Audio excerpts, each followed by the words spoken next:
मूळ भाजपाबद्दल माझी अजिबात तक्रार नाही। ह्या जिल्ह्यातला धाराशिव जिल्ह्यातला मूळ भाजपचा एकही कार्यकर्ता शिवसेनेच्या विरोधात जात नाही, कारण रक्त एक आहे।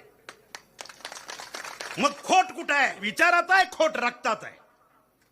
आलं का लक्षात?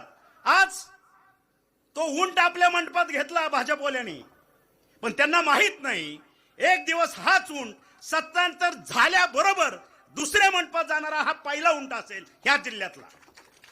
हे भाजप नाही ओळखलं पाहिजे। आमची भाजपच्या मूळ लोकांविषयी आरएसएसच्या लोकांविषयी अजिबात तक्रार नाही, परत एकदा सांगतो।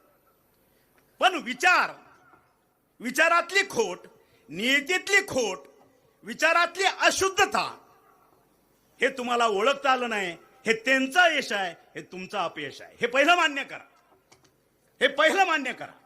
आणि म्हणून जर 100-150 किलोच्या पैलवानाबरोबर जर 40 किलोचा पैलवान तुम्ही ताकदीला उतरवला, समोरचा तुम्हाला कणगळीवरतीच खेळत नेणार ना।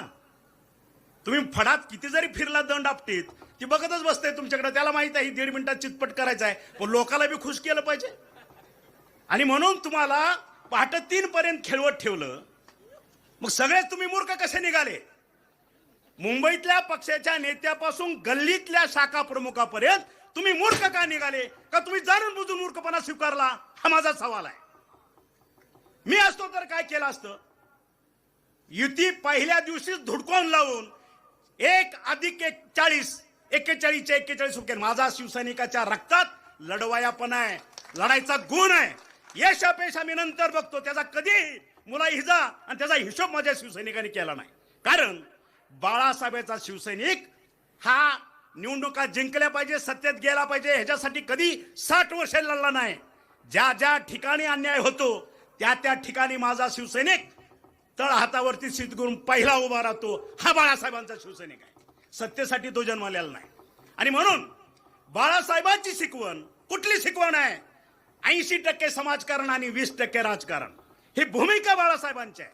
आणि मग मी असं म्हणेन, प्रश्नचिन्ह उभा करतो हे आपल्या इथल्या नेत्यावरती, तुम्ही 80%चा विचारच करत नाही, तुम्ही फक्त 20%च्या मागे लागलेला आहे, आणि हे मला मान्य नाही।